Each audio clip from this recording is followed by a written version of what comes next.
thetonearm.com.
Arthur Russell was an Iowa-born cellist, composer, and producer who created some of the most innovative music of the late 20th century. From avant-garde compositions to underground disco classics to intimate folk songs, Russell worked across genre throughout his too brief life, which ended in 1992 from AIDS-related illness. Our guest, Richard King, spent much time in the Arthur Russell Archive at the New York Public Library to craft his landmark book. Richard brings unique perspective as both a writer and music industry veteran. He co-founded Planet Records in Bristol in the 1990s, releasing music by artists like Movietone and Flying Saucer Attack. As an author, some of his previous books include Original Rockers, which was shortlisted for the Gordon Byrne Prize, and How Soon Is Now, which was named Sunday Times Music Book of the Year.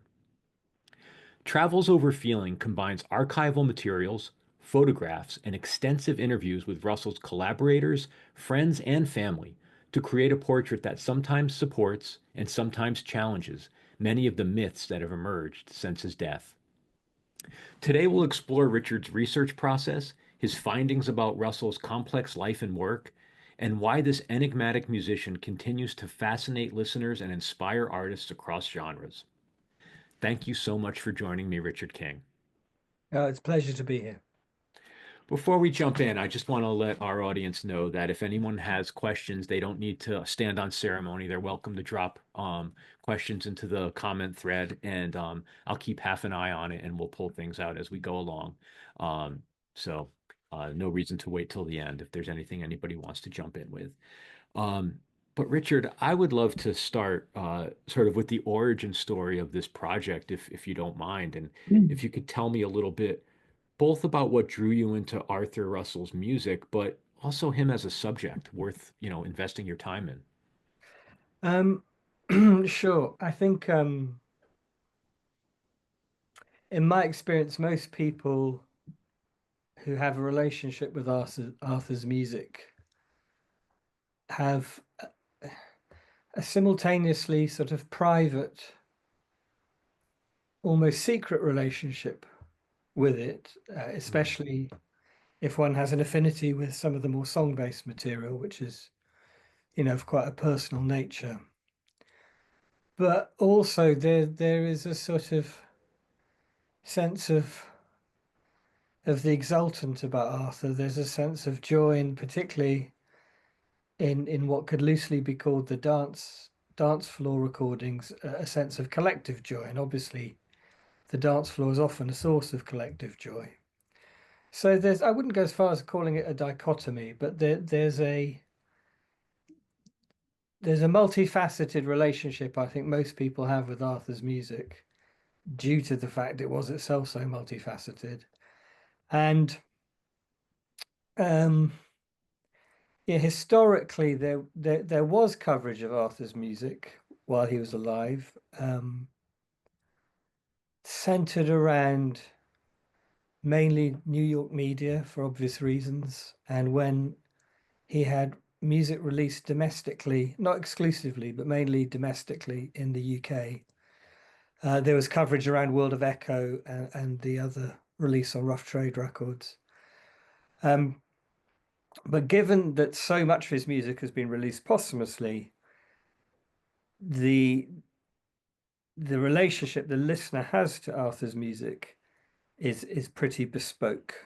It was Mm. largely unmediated in his life. As a consequence, that makes him a very rich subject, his life and his music. Probably sui generis, and certainly in terms of the musical output, but in terms of someone who was enigmatic, certainly while alive, but not unknown. So, although there's no sense that a complete portrait of Arthur emerges when he's alive, a portrait did emerge. And, it's tragic that Arthur died young, but he died, on the cusp of youth and middle age, if we could put it like that, approaching his 40s, or early middle age. So it wasn't the death of, for sake of an example that often gets used, it wasn't like Nick Drake, someone who died in their mid-20s. So there is a life that was cut tragically short, but it's not the life of a youth cut short. Um, and contemporary music does tend to drift towards the tragedy of doomed or lost youth, or did for a lot of the 20th century. So yeah, Arthur had a very rich life, and it felt like the best way of trying to make sense of it was to see Arthur in his own words, and that's what drew me to the archive. Mm. Yeah. And then my publisher, I have the same publisher for all my books, Faber in the UK, and my editor is of that generation. For shorthand, we could call them the Pitchfork generation that discovered Arthur at around 0405, when Steve Nixon of Audica started rishing those wonderful records. Um, Very much of that generation for whom Arthur, I know at least four people of that generation who all called their son Arthur. I can't overstate the connection that some of those people have with him, and we felt that there was still space to examine him in a book form, and we got talking to Steve at Audica, and he'd read some of my previous work, and it was at his suggestion that I went to look at the archive. Mm. Something when you talked about people's sort of personal relationship with Arthur and his music, it reminds me, although on a much different scale, obviously, around how a lot of people felt about David Bowie, right? He meant so much to people in terms of how they projected, you know, whether he spoke for them as queer people or sort of permissioned them to be different, and how that changed. My observation has been generationally, even with Bowie fans, he means something different to people, but Mhm. that intense personal projection and connection is very fascinating. How people interact with artists that way. Yes, I mean, you use the word projection there, and I think that's very salient. In Arthur's life, he didn't do too many interviews. I think fewer than about 25 in print. Um, Possibly only around five or six on audio, radio, and really the footage that is available of him, it tends to be in performance, and there isn't too much of that either. Um, that's sort of as close as you can get to a blank canvas, really. And that means projection, I think, is inevitable. So people have.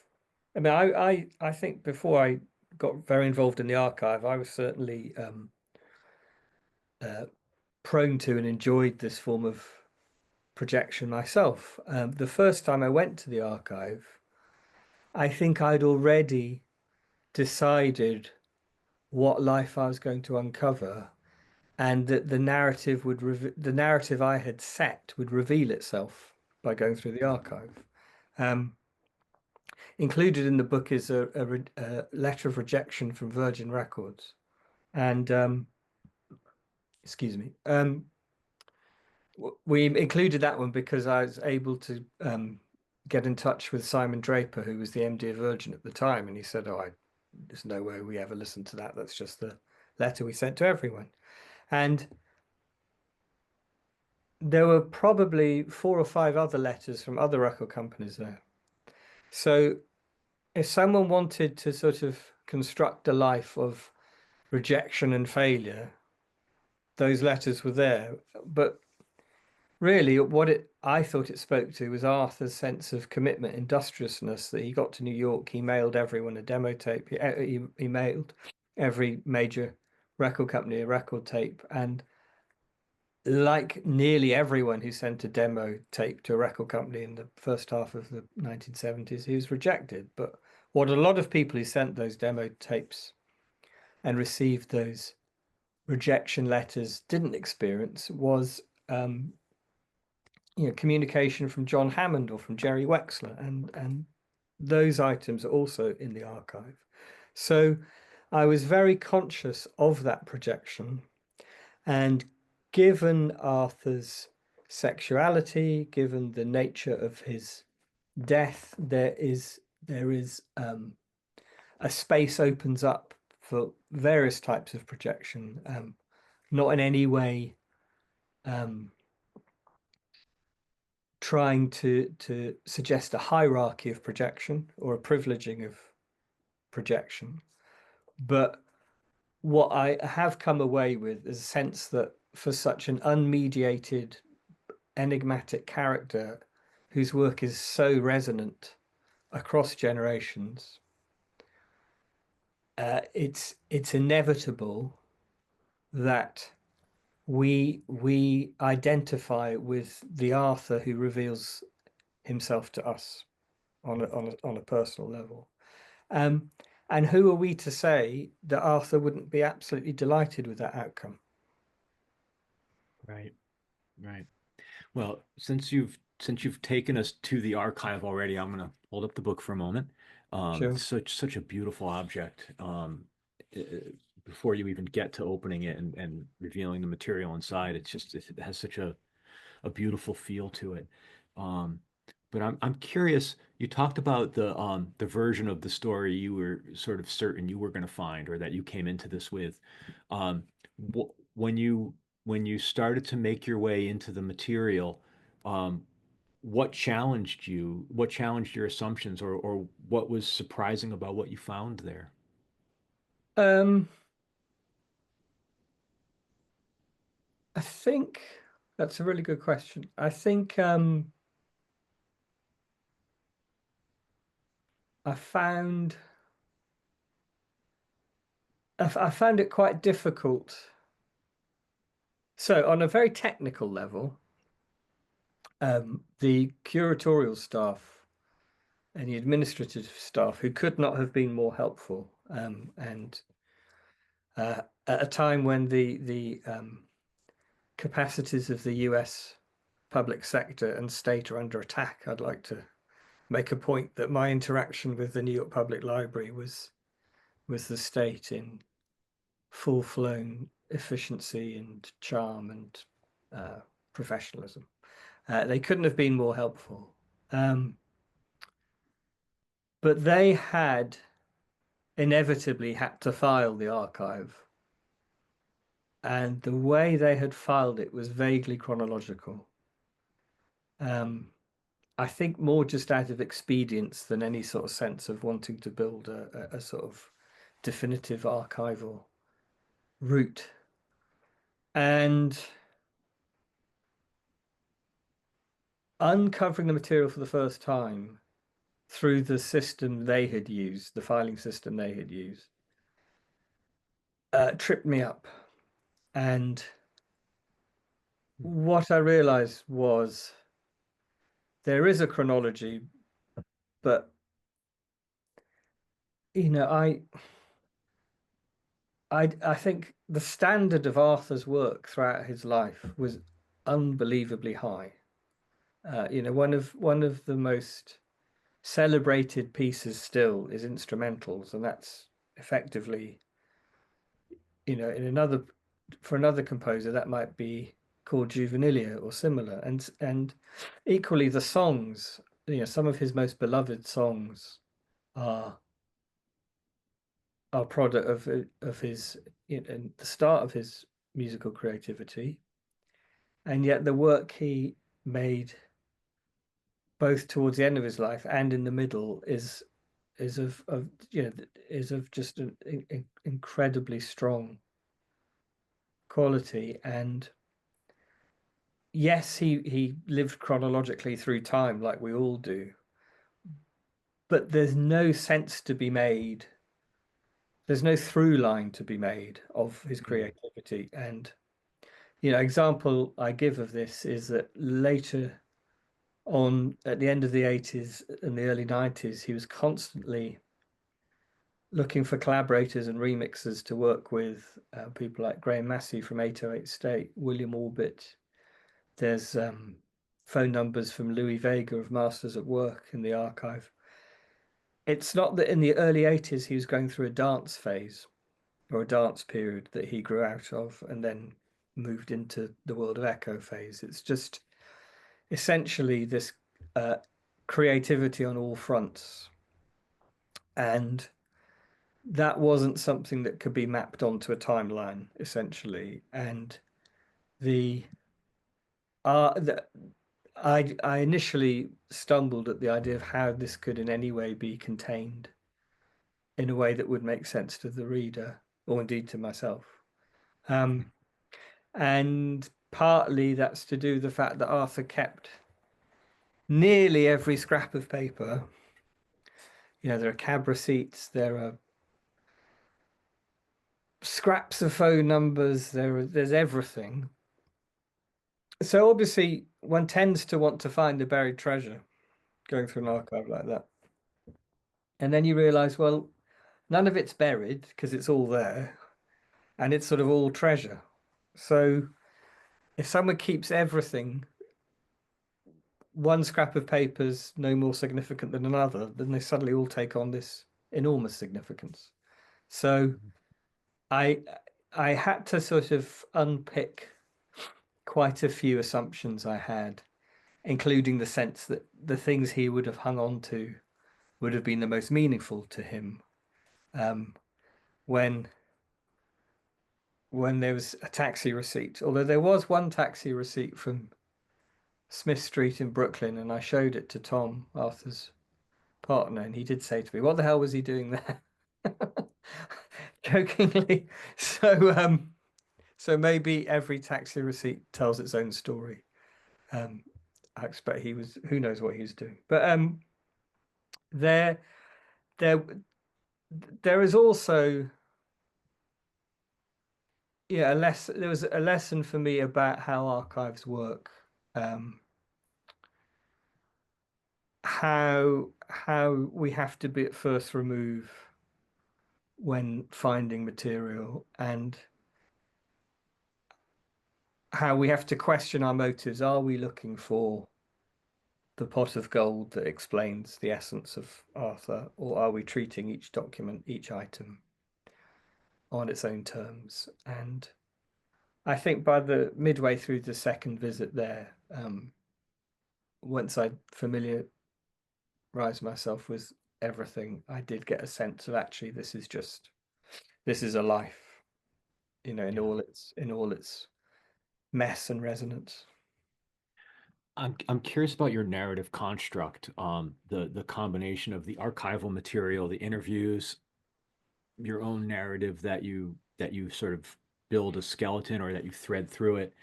And I'm really curious about your decision to approach the book that way. but also some of your choices about when to let the material do the talking versus when you felt you needed to be a little more, maybe add more exposition or things like that. Yeah. Um, I sort of made the decision. Well, I worked very closely with Steve and with Tom, and to a slightly less degree, but with the sort of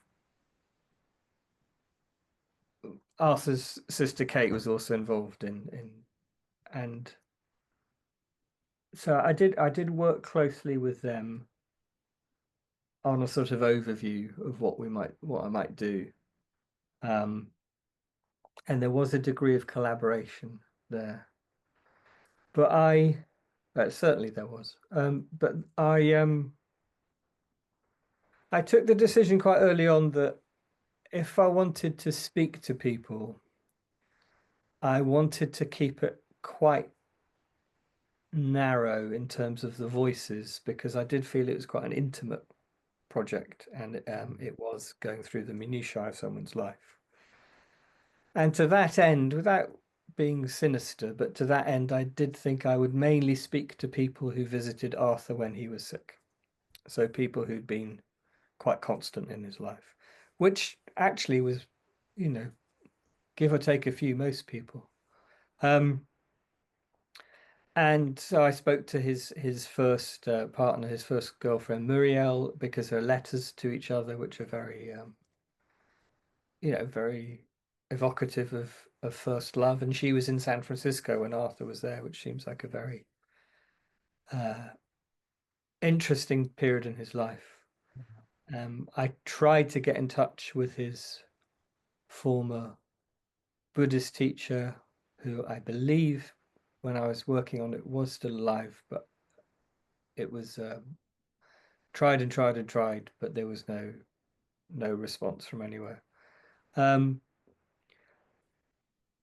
uh, I also realized that if I kept it quite close and tight and kept the community around Arthur in my conversation with the archive, it meant that when I spoke to, say, Peter Zummo, who's been interviewed many times about Arthur and obviously is generally agreeable to the idea. It meant that I could be very so rather than not in any way dismissive of anyone who's spoken to him before or will again, but rather than say to him, "What are your memories of the chord charts for Go Bang?" we could look at a flyer together on screen. That in some cases, something like a flyer or a score or a photograph that in most cases, Peter, for example, hadn't seen for 30, 40 years. And we could discuss that, both what it related to, which was usually fairly self-evident, but also where it fitted in with the culture around what we might call new music or the kitchen or the culture of earning a living, as Arthur put it, trying to keep your head above water above Midtown. Um, and certainly the two Peters, Zummo and Gordon, have exceptional memories for people who've been so active and busy and probably played thousands of concerts between them. And I felt by doing that, we had a dialogue with Arthur, with the archive, and with the world and the place and the spaces they occupied. And that became quite a dominant modus operandi. And I did find it incredibly edifying, the manner in which the archive allowed people to talk about mainly Manhattan at the time in Yeah. the late 70s, early 80s, and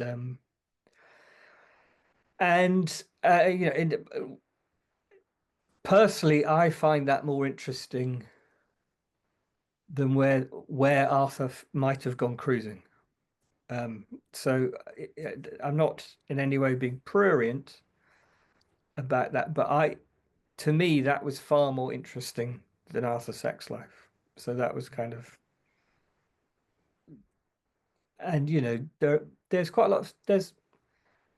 Uh, there is some kind of smut or bored daydream, sexual fantasies in the archive, and they're in the book. There's Arthur in capital letters just writing horny, and I say in my introduction that he writes about sex with the same authority as Prince or Betty Davis, and I think it's an underappreciated factor of Arthur's music, the way he sings songs about sex and does so in a fairly unique way.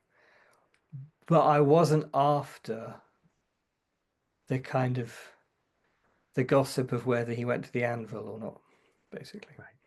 Right, right. Tell me about the East 12th Street apartment. If you could maybe give us a little bit about what that place was Yeah. and what you got from going there and sort of standing before it. Yeah, so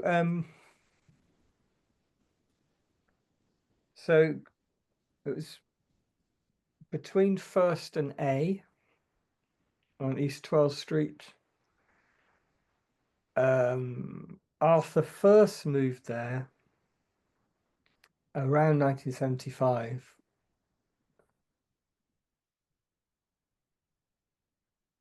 and shared an apartment with Reese Chatham, both of whom were involved in the kitchen at the time, both of whom had been musical directors of the kitchen. And then pretty soon Arthur took an apartment on the top floor, and it's a four floor walk up. And that's where Arthur lived for the rest of his life, in that apartment. Hmm. Um, on the first floor, Allen Ginsberg had two apartments. I think some work had been done that made them pretty expansive. And in the Allen Ginsberg archives, there's lots of mention of people like Harry Smith, the filmmaker and archivist, living there for a while, as well as various of Ginsberg's poetic associates. To this day, Richard Hell still lives there in the building. And you'll know better than I do that every 7 or 8 years, either New York or the New Yorker will interview him and talk about rent-controlled apartments still existing in the East Village. He's And the there'll be, poster child for rent control. yeah, and there'll be a picture of his nice wooden floors.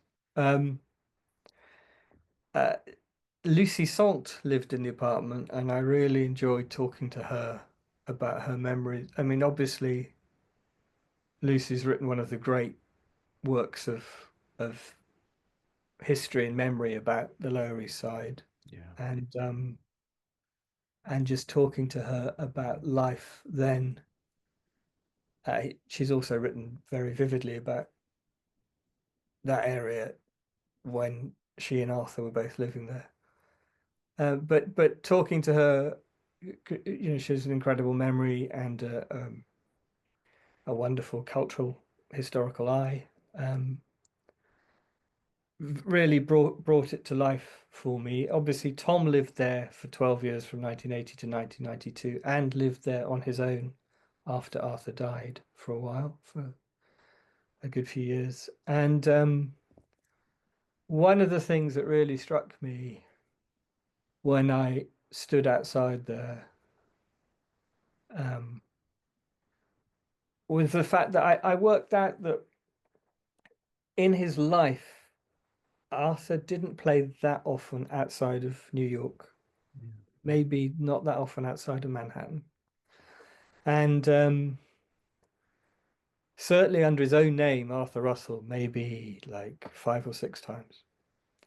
But obviously, Arthur played a phenomenal amount of concerts, and I was really struck by the fact that he carried his cello up and down those 4 flights of stairs all his life. And not wanting to romanticize or over dramatize things so much, I did stand there thinking, well, gosh, Arthur probably played on average to 20 people a night for most of his life. And, what sort of person walked back having played to 20 people again 10 years on and carrying his cello back up the flights of stairs? So it's very, very evocative. Um, uh, Obviously, the historic material circumstances of New York in the 70s and 80s meant that it was one of those rare moments, not many in the 20th century. There's, Paris uh, before and after the First World War, and, New York in economic trouble in the 70s and 80s. But there were moments where people could live in the middle of very exciting cities and work to live, not live to work. They could work to live a creative life. Um, One of the things I sort of that I have found poignant about this book and talking about it is that so many young people love Arthur's work Yeah. and the kind of life Arthur lived, putting aside the support he got from his parents, but just the fact he could live with very, very low cost rent in the middle of New York and play regularly and experiment and develop ideas without the pressure of finance bearing down on them. That's a life unavailable to young people now, and Yeah. that's really struck a chord with me. Yeah. Um, but most of the people I spoke to and got to know through exploring Arthur's work just all seem to be incredibly grateful to have enjoyed this moment. And obviously, some of them have Keith Haring works on their walls, and they've they they've carried they have things to show for living through it all. Um, but I generally find people to have had their lives changed by the sense of community more than anything else. Yeah, the book really evokes for me, and I read the book shortly after reading John Lurie's memoir, and it just those two back to back, you realize how small the scene and the community was. Everyone literally knew each other and played together and or slept together or drank together or whatever it was. But it was not people think of New York as being a big metropolis, which of course it is, but downtown it's only a few square blocks, really. I mean, it's called the Village for a reason. Yes, I mean Peter Zimmo was a lounge lizard for a while, Yeah, that's right. which speaks to that. Yes, and I think it was for it wasn't for a very long period. One of the revelations to me, actually, as a British person, I do have family who live in New York, and I did visit New York when I was quite young. I would have been there just when Arthur was still alive, so I didn't go there in the 80s, but I did go there in the early 90s, so I caught maybe the last vestiges of some of this. Certainly, I remember being in a cafe near the East Village and being told by one of my family that so many people had died in the area around me, Yeah, because of HIV/AIDS. But one of the revelations to me as a British person was, um, pre-internet, the unless you were absolute record nerd like myself, um, of which there were many. But the received wisdom of what represented certain parts of America came through the UK music press, and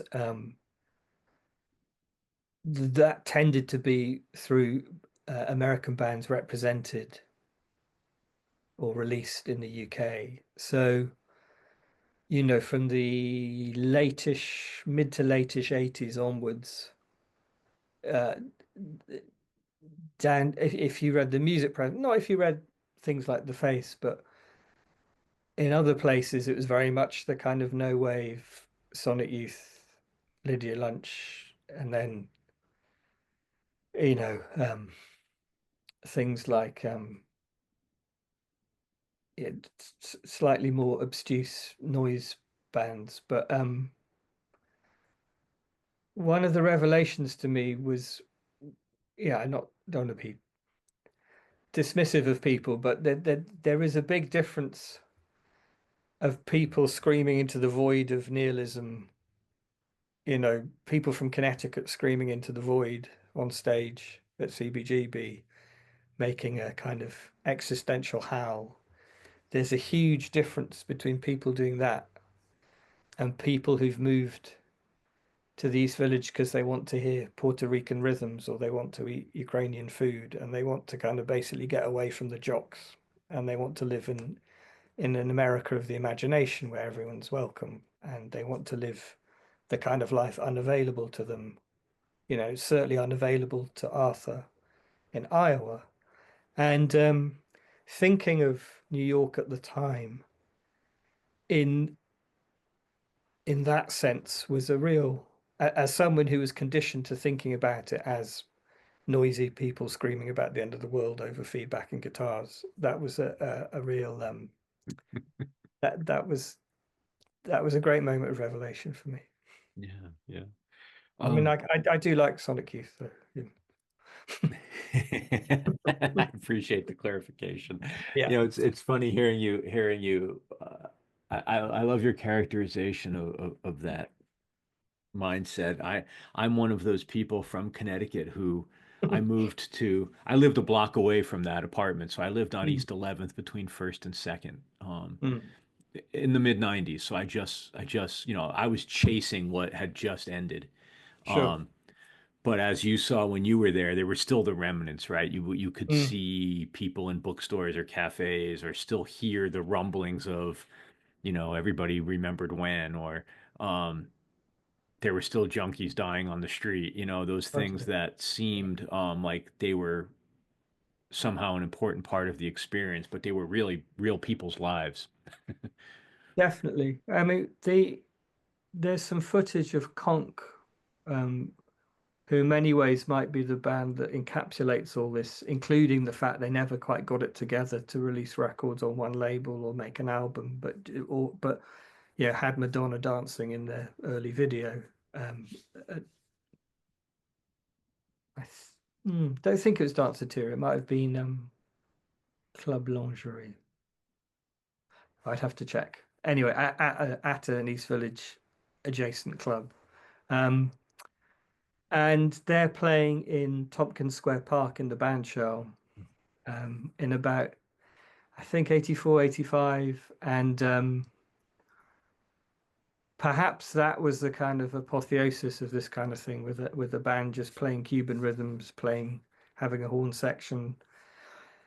Uh, the difference between the people on stage and the audience is fairly indistinct, and everyone's dancing, and it's free, and no one looks like they're wearing really expensive clothes, but everyone looks very stylish, and I think Arthur might have wandered over there, but he might not have, and so as well as wanting to kind of try and evoke this area or lead the reader to the moments in the archive that evoke this era. Um, it was important to kind of try and communicate the sense that Arthur was was within it and without it. Yeah.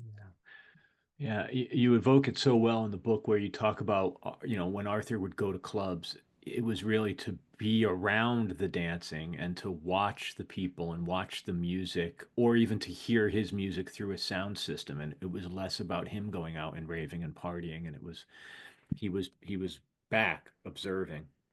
Yes, no one. I mean, Will Sokolov, I'm not sure whether I put it in the book, but he said when Arthur danced, his words were it was truly horrible. Like this weird internal rhythm. Um, he'd go to Paradise Garage and he had a VIP membership card, but he wasn't a VIP kind of person. I'm I'm not sure, looking at the historical data, that Paradise Garage was that much of a VIP kind of place anyway, beyond wanting to kind of press records into Larry Levan's hands while he's DJing. But I think he was there to hear the music, to hear how his music sounded through the PAs, often very critical of how it sounded, Yeah. but also I think he was really intrigued by how people reacted to music. And, you can hear that same interest in reaction in instrumentals as you can hear it in Go Bang, I'd argue. The choice of who's playing what in instrumentals has the same sense of inquiry that the uh, collapsing in on itself crescendos of Go Bang have. Who's in charge? No one really. Yeah, everything's up for grabs. And then I include a letter written during the last year of Arthur's life to Stephen Hall, his friend. He's actually writing a letter from a club, and he's talking about Gypsy Woman by Crystal Waters coming over the PA, and he's talking about young kids voguing. And Arthur was the sort of person who went to a club and wrote a letter. Right. There you And go. I think, if someone was trying to, not that it's possible, but to try and define Arthur, I think that gets you quite close. Yeah. Yeah. Um, you spoke earlier about the incredible quality of his work and you know what might be a lesser work for him is a major work for someone else, I think. But you can't help but juxtapose that against the fact that, or perhaps these two things are intimately entwined, the fact that he let so little of it out into the world in a recorded fashion while he was alive, um, yet was ridiculously productive. Um, and I left the book still wondering about intention on his part. And I'm wondering if you got any insight into that. Yeah, I mean, I left the book wondering Yeah. about his intention too. Yeah, I think that is probably the mystery at the heart of Arthur. Um, so if one were just being very prosaic, when he was most active in terms of recording in the 1980s, if you found a lane and you stayed in it, there was there were careers to be had, there was money to be made, Yeah. um, and there were people around who could make that happen for you. Um, Now there were people around Arthur uh, who did that, several of whom were friends and colleagues at the kitchen. Um, Philip Glass, Steve Reich, Laurie Anderson, to name but three. Those were people who, I don't mean this in any way critically, but focused on the creation of a certain type of composition, and it worked really well for them. Um, what Steve Reich didn't do is then make some charming introverted country pop songs or make some, you know, epoch-defining dance floor records. I'm So still waiting for the Laurie Anderson Americana record. I don't think we have to wait too long. But so it's not a question that you had to be commercial or you had to be pop oriented. Those opportunities were there within what could loosely be called the avant-garde as well. Yeah. Um, so yeah, being prosaic, you could say, well, if Arthur had stuck to one thing, that would have given him more of a chance. And if he had found a manager or a business partner or an accountant or if he himself had been the type of person who could coordinate the career up to a point where a professional can come in and take over, then who knows what would have happened. Now, I don't want to discount those notions because I think they're useful to remember that it could be, rough trade. Jeff Travis was incredibly supportive of Arthur, incredibly supportive. They had a really good working relationship as far as Arthur's working relationships went. But Jeff isn't the sort of A&R person who's going to say, we need this tape mastered by second quarter next year or else. Now, if he'd been signed to Nonesuch or if he'd been signed to ECM, things would have been different. They'd be. I'm not saying they'd have been completely different to working with, say, Jeff Travis, but they would have been different, and there would have been a different way of working. So there is an element that Arthur never had that relationship with a manager, a record company, where things had to be done by a certain date and hit the street and off we go and book the tour. He just didn't operate in that world. So one reason why we didn't hear so much of this music has to be because he wasn't in those kind of schema of the record industry. Yeah, that's fair. Then we get on to the more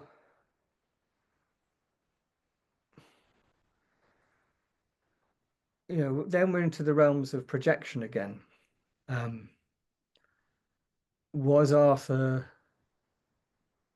and this is, did he have a certain personality that meant trying to finish a piece or saying it was done, that came hard? Did that come hard to him? Did he have an enduring, was the influence of Buddhism enduring to the point where the activity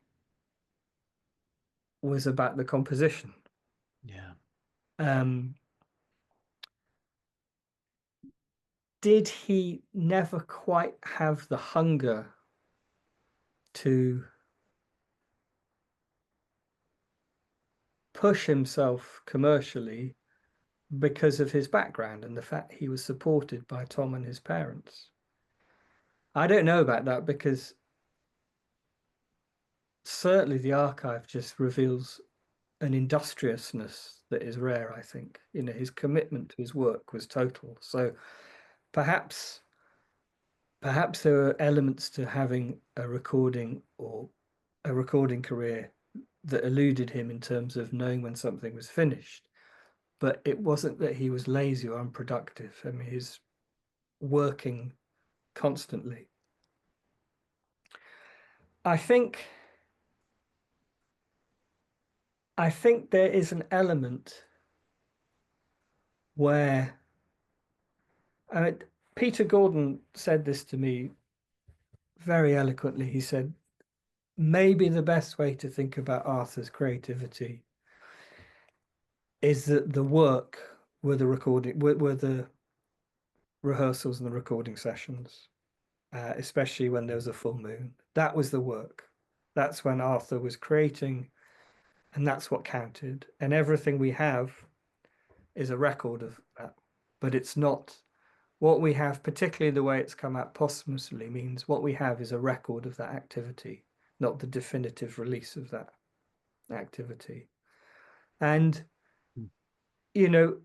it's so interesting. Arthur's music hasn't been reissued.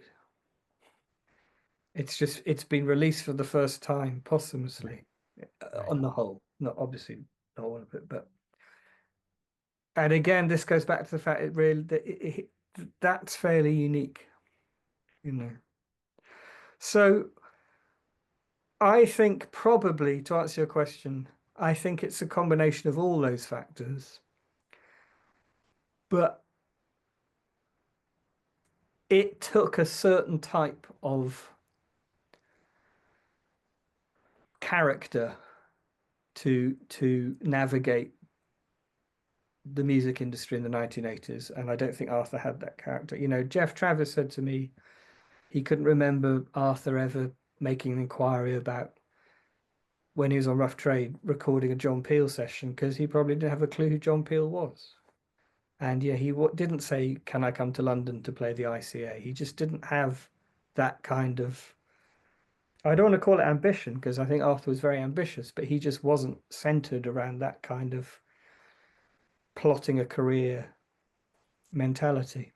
Yeah. He existed in a very strange liminal space between fine artist and pop artist, and his ability to move around in all of it is so fascinating. Yeah, and probably that's, that's what makes him exceptional. Yeah, Not many people can do that. The songs are what make him set him apart from lots of his peers. Um, the fact he could create astonishing works like instrumentals, he could make records for the dance floor, but then that he could step back from all that and write something like Losing My Taste for the Nightlife. That's extraordinary to have talent across all those vectors. that's Um, right. It's not being a dilettante. no, no, no, no. And as I said at the beginning of the conversation, I think, the quality of what he did is is there across every field of music he was working in. Yeah. I only want to keep you for a bit longer, but I'm curious, Richard. You alluded to the full moon, and that Yeah, came up multiple times in the book. yeah. Um, can you talk a little bit about it was not a trivial piece of Arthur's creative sort of mojo. It seemed like multiple people pointed out the fact that he was almost insistent on working on the full moon. Yeah, this is really, I think this is where things get really interesting because that's a really good way of putting it. It wasn't non-trivial. And he was if there's a full moon, he wanted something to happen, either as a rehearsal or whenever possible, a recording session.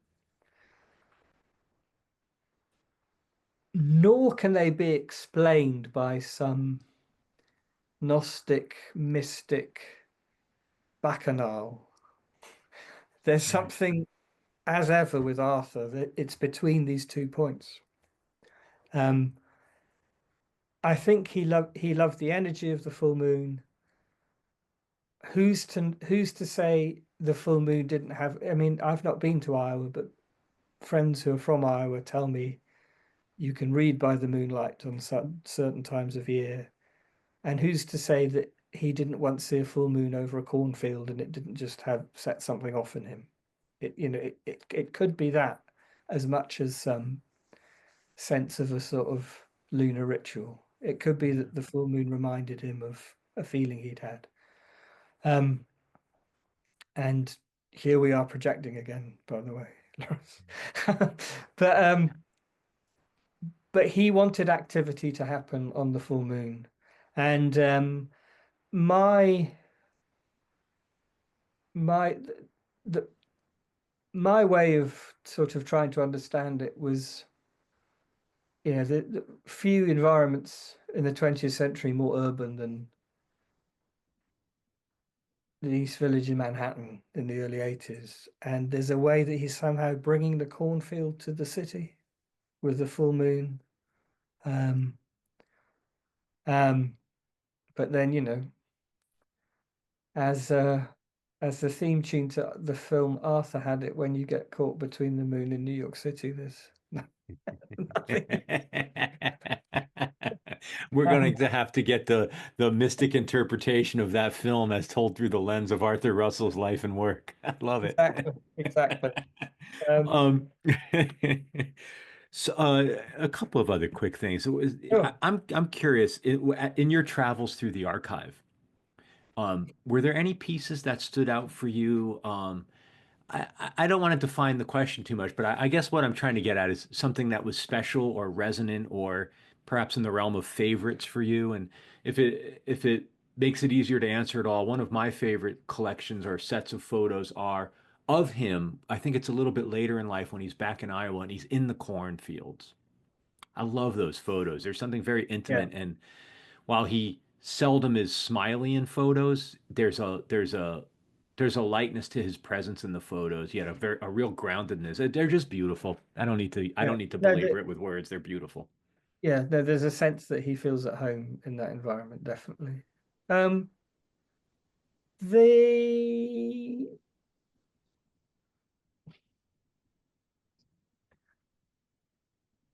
I think that there are a few things I didn't include because I um I thought they'd be too overwhelming Mm, or just push buttons too much. And one of them is a note and it just says, please wake me up before you leave, Arthur. Signed by Arthur. Not please will you, Arthur, wake me up. It says, please will you wake me up before you leave, Arthur. And that's obviously Arthur writing to Tom. And the intimacy of that I found very affecting. yeah. It also speaks to the fact that Tom had to get out in the morning and go to work. But I just thought so much of Arthur's personality. Obviously, I was reading a lot into every single thing at this point, including cab receipts from Brooklyn. Um, but I was at a point where I could read an awful lot into the fact he wrote Arthur and didn't just put A. And there's just something about him writing Arthur like that that sort of really brings him to life for me. I can't quite explain it more than that. Yeah, I love that. Thank you. Thank you. By way of my last question for you, are you able to articulate at all how your understanding shifted, how your narrative and your projection went from this was a life of failure and missed opportunity to wherever you arrived at now, however you encapsulate Arthur's life and work?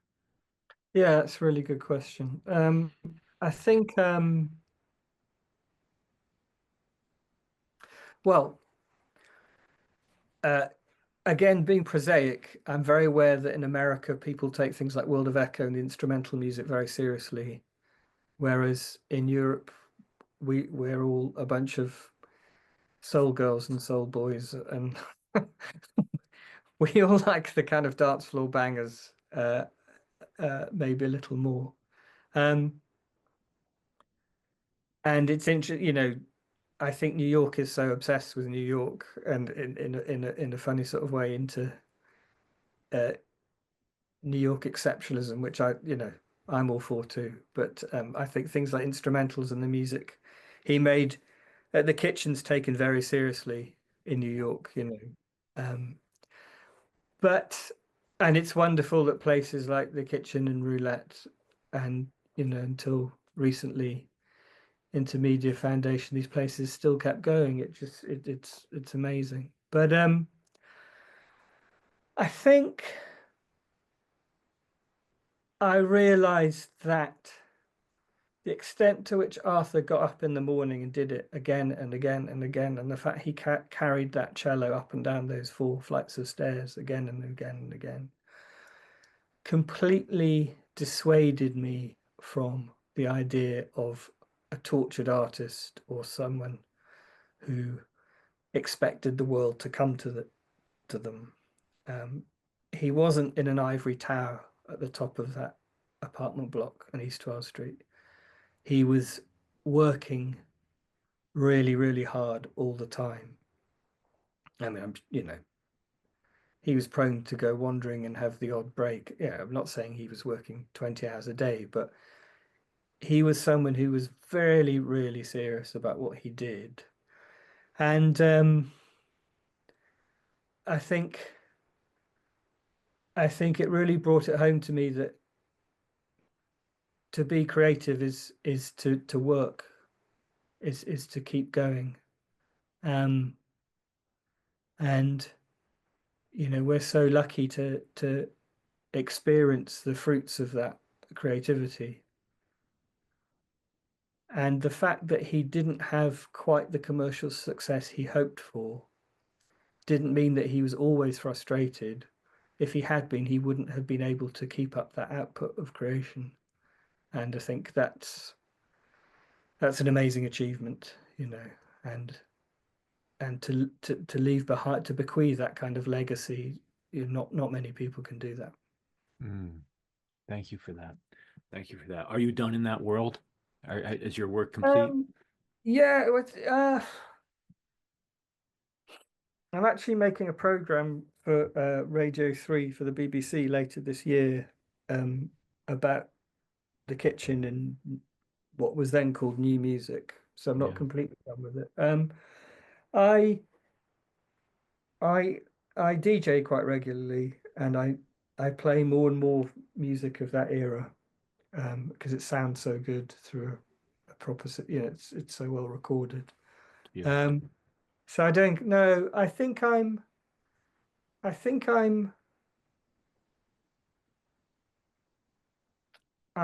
done with trying to understand it. I just I just like enjoying it again, basically. Wonderful. Yeah.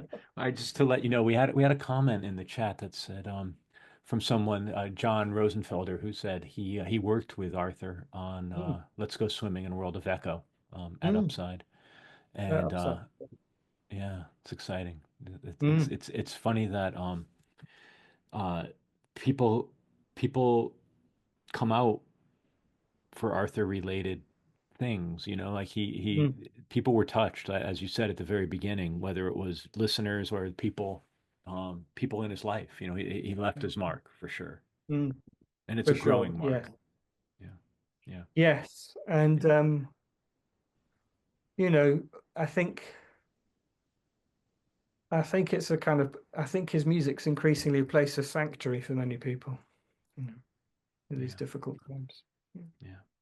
Richard, thank you so much. What a beautiful work, and thank you for spending time with us. And it's so wonderful to speak with you. Thank you very, very much. Well, thank you very much. It's been a pleasure. Thank you, Lawrence. All right, we'll talk to you soon. Take care. Thank you, everybody, for being here. Take care. Bye. Bye bye.